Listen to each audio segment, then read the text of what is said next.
दो इम्पॉर्टेंट चीज़ों के बारे में बताऊंगा, एयरवे मैनेजमेंट और ये ईटी ट्यूब है, एंडोट्रैकियल ट्यूब क्या होता है ये बताऊंगा, और ये टीटी ट्यूब है, ट्रैकियोस्टमी ट्यूब क्या होता है इसके बारे में बताऊंगा। एंडोट्रैकियल ट्यूब कब डालते हैं, क्या इसके फ़ायदे हैं, क्या इसके कॉम्प्लिकेशंस है, इसके बारे में बताऊंगा।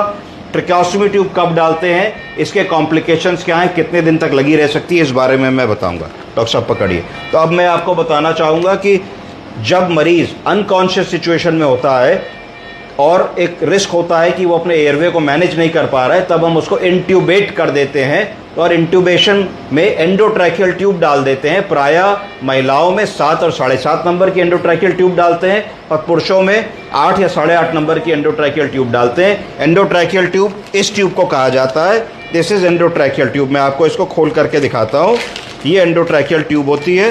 तो इस एंडोट्रैकियल ट्यूब के 3 पार्ट होते हैं। ये ट्यूब हो जाती है, ये एयर कफ है, जब आप ये हवा भरते हैं तो ये बलून फूल जाता है, तो ये जाके अंदर फिक्स हो जाता है। तो इसको आप मुंह के रास्ते से डालते हैं और मुंह के रास्ते से ये आपकी वोकल कॉर्ड के थ्रू ट्रैकिया के अंदर जाती है और एंगल ऑफ द माउथ से आप 20 सेंटीमीटर पे इसको फिक्स कर देते हैं। तो ये ट्यूब इतनी अंदर करीब करीब मरीज में जाती है।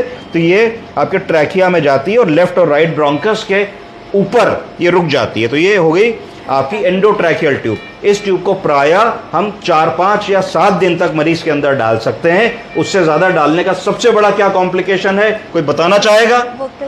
वोकल कॉर्ड पैलेसी बताया डॉक्टर साहब ने, बिल्कुल सही बताया। क्योंकि जब आप ट्यूब मुंह के अंदर डालते हैं तो आप ट्रैकिया के दोनों तरफ वोकल कॉर्ड्स होती हैं, तो वोकल कॉर्ड्स के थ्रू जाते हैं। तो अगर ये ट्यूब 5-7 दिन से ज़्यादा पड़ी रहेगी तो वोकल कॉर्ड को रगड़ने की वजह से ब्लड सर्कुलेशन नहीं जाएगा। ब्लड सर्कुलेशन ना जाने की वजह से वोकल कॉर्ड काम करना कम कर देंगी या बंद भी कर सकती हैं। उसको वोकल कॉर्ड पैल्सी कहते हैं। इसमें जब मरीज ठीक भी हो जाता है और आपके पास ओपीडी में दिखाने आता है तो कहता है डॉक्टर साहब आवाज़ भरभराती है, आवाज़ साफ नहीं निकलती, क्या करें? तो आप उसको कहते हो गार्गल करो, गुनगुनी सिकाई करो, ये करो। तो ये एक नॉन कॉम्प्लिकेशन है लॉन्ग इंट्यूबेशन का। इसके लिए ऐसा कॉम्प्लिकेशन ना हो और मरीज की वोकल कॉर्ड बचाई जा सके और उसकी आवाज़ ठीक रहे, इसके लिए जो दूसरा विकल्प हमारे पास होता है वो होता है टीटी ट्यूब का, ट्रैकियोस्टमी ट्यूब। तो ट्रैकियोस्टमी ट्यूब है जो हमने मरीज में डाली हुई है।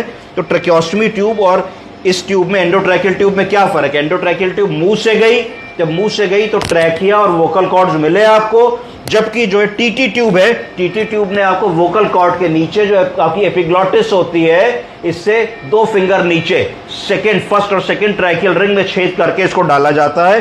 तो जब आप इसको फर्स्ट और सेकंड ट्रैकियल रिंग में छेद करके डालते हो तो आप वोकल कॉर्ड्स को बाईपास कर देते हो।